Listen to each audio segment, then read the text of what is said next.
dutangira nyine ngo tubwire uti umunsi umwe umusore yafashe umwanzuro wo guta icyana mu mago arangije yegera se aramubwira ati hari ikintu ushaka ko wamfasha papa urabona bino bintu byose ntabwo nabyishoboza ku giti cyanjye niyo mpamvu rero hano hari lisite cyangwa se urutonde rw'inshuti zanjye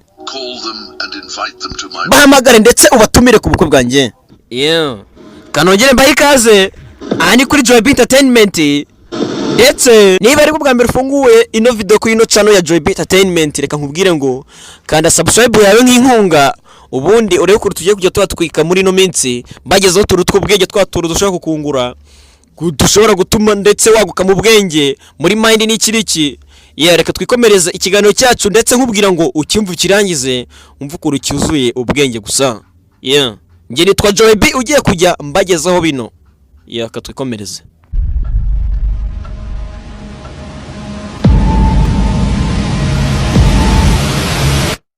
Papa arangije aravuga ati nta kibazo rwose musore wanjye. Umunsi ubu kugeze wa musore yafashe imodoka nini kwanka cyane ajyaho papa we yarari arakaye cyane umujinya mwinshi. Ageze kwa se arabubwiye ati papa nakubwiye guhamagara buri muntu wese inshuti zanjye zose. Papa arangije aramubwiye ati nawe bikoze umuhungu wanjye atariko kuri liste yagishye ku rutonde rwanjye hari abantu 50 bose ariko ikinangaza nimo ndabona abantu batanu bonyine hano ni gute ibyo bishoboka. Papa arangije aramubwiye ati umuhungu wanjye rero bose nahamagaye buri umwe ndetse buri wese namuhamagaye ku giti cyiwe ndetse nababwiye yuko wari mu bibazo yuko wari ukeneye inshuti zawe zigufashe nk'inshuti zawe bose kandi nababwiye ngo baze ndetse bahagire ku gihe. Mungu wanjye rero niyo mpamvu nta kibazo ugomba kugira kuko abo batanu rebaho ngaho baje nizo nshuti zawe za nyazo ndetse babwira ngo buriya kumenya inshuti zawe za nyazo cyangwa se kumenya uwo wakita inshuti buriya niko kantu k'ingenzi cyangwa se gafasha mu buzima. Ngira ngo nkuko mwabyumvishe uno musore yari afite abantu bangahe 50 bose ariko uno musore yaratwikaga abantu 50 nk'inshuti ziwe utariko umunsi w'ubukwe bwiwe ugeze umusore ararebye aravuga uti shana rakubiswe to nta kantu ndiho muri ino minsi. Arangije aravuga ati ariko inshuti zanjye 50 zose ni gute ntazahamagara dore ko ari na benshi ari umubare munini ushitse bakakikikira bakamfasha.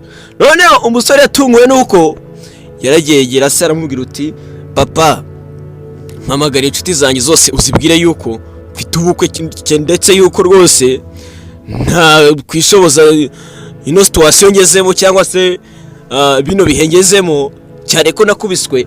Arangije papa wiwe ahamagara inshuti ze zose ndetse ngo yazigezeho buri muntu wese ku ruhande rwe yamubwira uti rero buri inshuti yawe igeze mu bihe bikomereye n'iki dore iri gutegura igikwe ariko nta noti ifite rero mwakayigezeho mukanayifasha n'iki nk'inshuti ziwe uzi ibintu byabaye.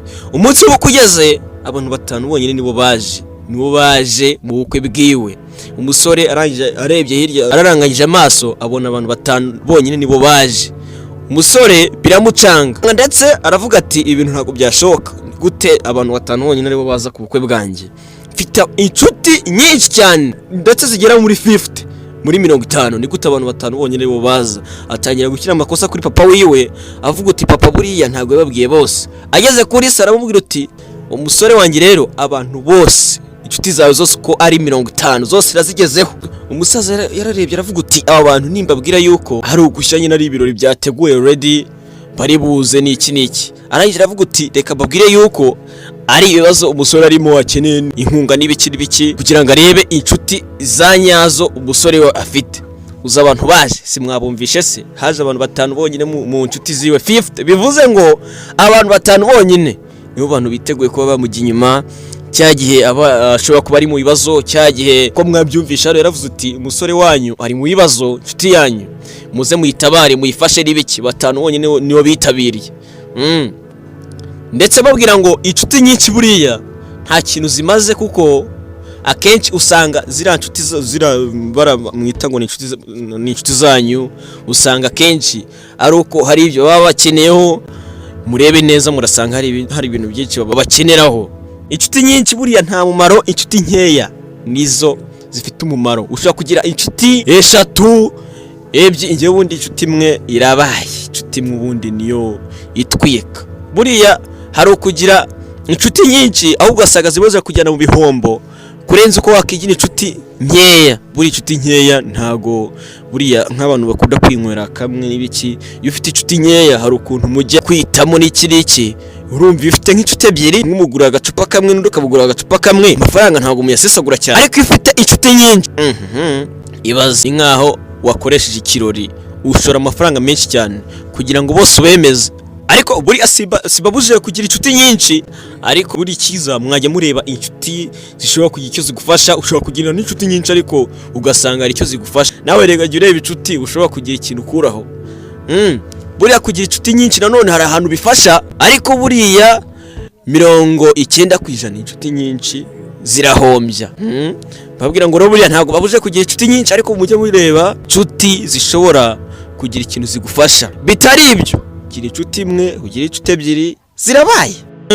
Mujye ariko buriya usiko ushobora no kugikora utuntu tw'udutest n'ibiki, utesting inshuti zawe, ugategura akantu ko kugira ngo bagerageze urebe inshuti zawe za nyazo. Ukajya guri ugategura nk'akantu ukavuga uti wenda katari nakanyako, ukavuga uti ngewe hano hari akantu runaka karansaba ibintu binibi, muhagere nk'inshuti zanjye muze munshyigikire mumfashe.